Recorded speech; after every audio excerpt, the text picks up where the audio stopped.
আলু বেগুনের তরকারি খেতে যে এতটা সুস্বাদু হয়, তাই এই রেসিপিটা বানিয়ে না খেলে বুঝতেই পারতাম না। হ্যাঁ, আজ আমি আলু বেগুনের একটা নিরামিষ রেসিপি আপনাদের সাথে শেয়ার করব। যে রেসিপিতে মশলাটা কিন্তু আমি একদম ভিন্নভাবে ব্যবহার করেছি। সম্পূর্ণ ভিডিওটা দেখলেই বুঝতে পারবেন কেন এই রেসিপিটা এতটা সুস্বাদু।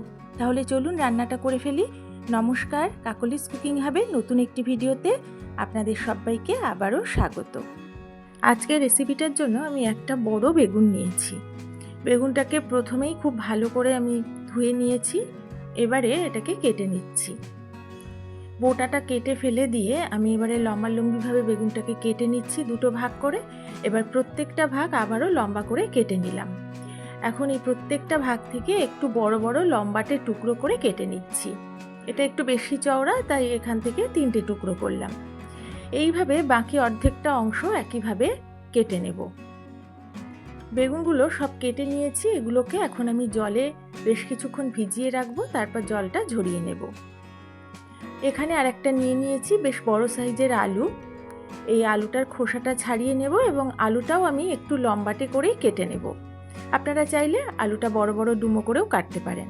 এবার গ্যাস ওভেনে একটা কড়া বসিয়ে হালকা গরম করে নিয়েছি। কড়াতে আমি এখন দিয়ে দিচ্ছি 1 চামচ গোটা ধনে, 1 চামচ গোটা জিরে, একটা শুকনো লঙ্কা, একটা কাঁচা লঙ্কা, দিচ্ছি 1 টেবিল চামচ পরিমাণ চীনাবাদাম খোসা ছাড়ানো দিলাম, আর দিয়ে দিলাম 1 টেবিল চামচ সাদা তিল।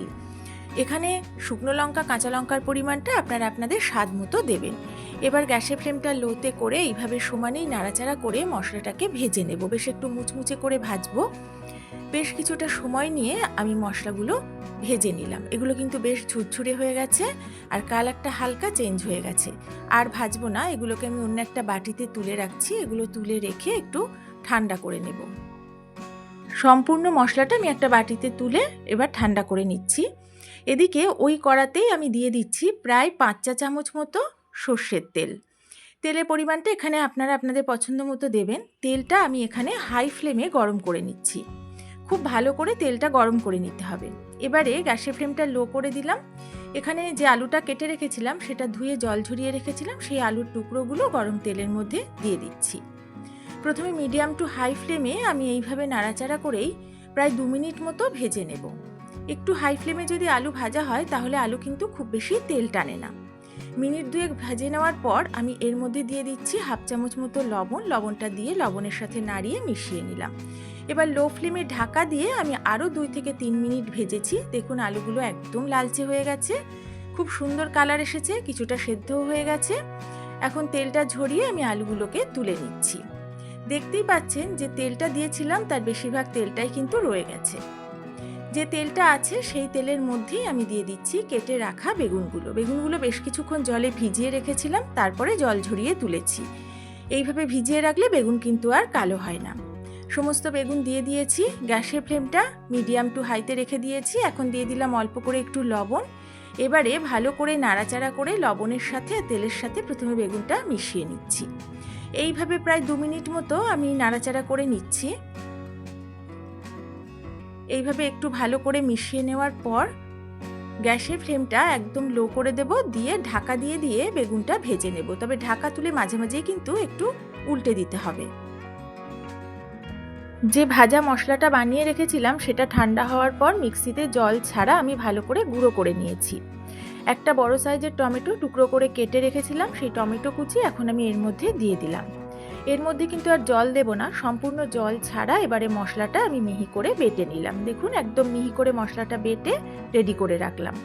অন্যদিকে বেগুনটাও কিন্তু ভাজা হয়ে গেছে, মাঝে ঢাকা তুলে 1-2 বার নেড়ে দিয়েছিলাম। বেশ সুন্দরভাবে ভাজা হয়েছে, বেগুন সেদ্ধ হয়ে গেছে। এখন এগুলোকে আমি তুলে রাখছি। বেগুন তুলে নেওয়ার পর ওই কড়াতেই আমি দিয়ে দিচ্ছি ঠিক 2 চা চামচ সর্ষের তেল। খুব বেশি তেল আর দেব না।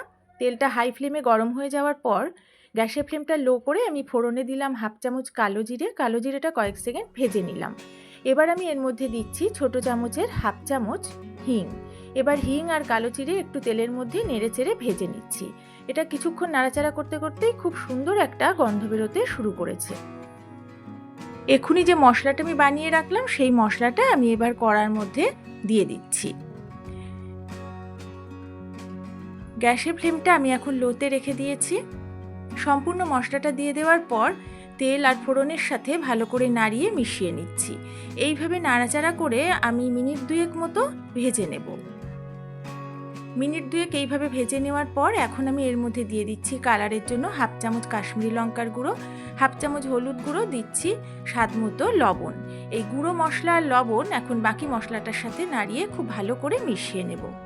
যে সকল বন্ধুরা, নতুন পুরনো সকল বন্ধু সবসময় আমার রেসিপিগুলো দেখেন, আমার পাশে আছেন, তাদের সবাইকে আমার সাথে আমার পাশে থাকার জন্য অনেক অনেক ভালোবাসা, অনেক ধন্যবাদ। খুব ভালো করে এটা নেড়েচেড়ে নেওয়ার পর এখন লো ফ্লেমে ঢাকা দিয়ে মশলাটা 2 থেকে 3 মিনিট কষিয়ে নেব।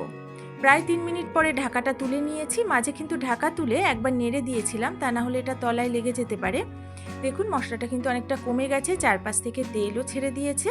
আমি আবারও এটাকে একটু নাড়িয়ে নিলাম। এবার আমি এর মধ্যে দিয়ে দিলাম ভেজে রাখা আলু। আলুর সাথে মশলাটা নাড়িয়ে ভালো করে একটু মিশিয়ে নিচ্ছি। এটা ভালোভাবে মিশিয়ে নেওয়ার পর লো ফ্লেমে ঢাকা দিয়ে আবারও 2 মিনিট মতো কষিয়ে নেব। প্রায় 2 মিনিট পরে ঢাকাটা তুলে নিলাম। উপর থেকে তেল ভেসে উঠেছে, মশলার সাথে আলু আবারও একটু ভাজা হয়েছে আর বেশ ভালোভাবে মজেও গেছে, সুন্দর একটা গন্ধ বেরোচ্ছে। এখন আমি এর মধ্যে দিয়ে দিচ্ছি পরিমাণ মতো গরম জল। এতে বেশি জল দেওয়ার দরকার নেই, কারণ খুব বেশি ঝোল হবে না, মাখো মাখো অল্প গ্রেভি রাখবো। তবে আলুটা এখনও সেদ্ধ হতে বাকি আছে, সেই বুঝে জলটা আমি দিয়ে দিলাম। এবার নাড়িয়ে মিশিয়ে নেওয়ার পর গ্যাসের ফ্লেমটা লো টু মিডিয়ামে রেখে ঢাকা দিয়ে আমি 3 মিনিট রান্না করে নিয়েছি। একটু দেখে নিচ্ছি, আলুটা কিন্তু 90% সেদ্ধ হয়ে গেছে।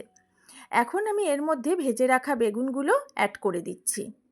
বেগুনটা দেওয়ার পরে আলতোভাবে নাড়িয়ে আমি গ্রেভির সাথে মিশিয়ে নিচ্ছি। এই সময় একটু আলতোভাবে নাড়তে হবে, কারণ বেগুনটা একেবারেই প্রায় সেদ্ধ হয়ে গেছে। এবার আলতোভাবে নাড়াচাড়া করে এটা একটু মিশিয়ে নিলাম। গ্যাসের ফ্লেমটা আমি এখন মিডিয়ামে রেখেছি। এবার এটা আস্তে আস্তে ফুটতে শুরু করবে। এখন আমি এর মধ্যে দিয়ে দিচ্ছি স্বাদ মতো চিনি। একটু মিষ্টি দিলে কিন্তু এটা খেতে ভালো লাগবে। চিনিটা দেওয়ার পর মিশিয়ে নিয়ে আমি 1 মিনিট মতো ফুটিয়ে নিয়েছি। আর বেশি এটা রান্না করার দরকার নেই, কারণ তাহলে এটা কিন্তু আরও বেশি ড্রাই হয়ে যাবে। লবণ মিষ্টি ঝাল সবই চেক করে নিয়েছি। লবণ মিষ্টি ঝাল এটা কিন্তু আপনারা আপনাদের স্বাদ মতোই দেবেন। এখন আমি এর উপর থেকে ছড়িয়ে দিচ্ছি কিছুটা ফ্রেশ ধনেপাতা কুচি। এটা বাড়িতে না থাকলে নাও দিতে পারেন, দিলে একটা সুন্দর গন্ধ হবে। এখন আমি গ্যাসের ফ্লেমটা অফ করে দেব। তারপরে ঢাকা দিয়ে 5 মিনিট এটা স্ট্যান্ডিং টাইমে রেখে দেব। 5 মিনিট পরে আমি একটা সার্ভিং বোলে নিরামিষ আলু বেগুনের দম তুলে নিচ্ছি। এটা আপনারা রুটি, পরোটা, লুচির সাথে খেতে পারবেন। এছাড়া গরম ভাত, পোলাও, ফ্রাইড রাইসের সাথেও কিন্তু খেতে পারবেন। নিরামিষ দিনের একটা ভীষণ সুন্দর রেসিপি এই নিরামিষ আলু বেগুনের দম। আমি যেভাবে এই রেসিপিটা বানিয়েছি অবশ্যই বাড়িতে সেইভাবে একবার বানিয়ে খাবেন। আশা করি আপনাদেরও ভালো লাগবে। যদি ভিডিওটা ভালো লাগে পারলে একটা লাইক করবেন, একটু শেয়ার করবেন। নতুন বন্ধুরা আমার ভিডিও ভালো লাগলে বন্ধু হয়ে অবশ্যই আমার পাশে থাকবেন। তাহলে আজ এই পর্যন্তই। সবাই ভালো থাকবেন, সুস্থ থাকবেন।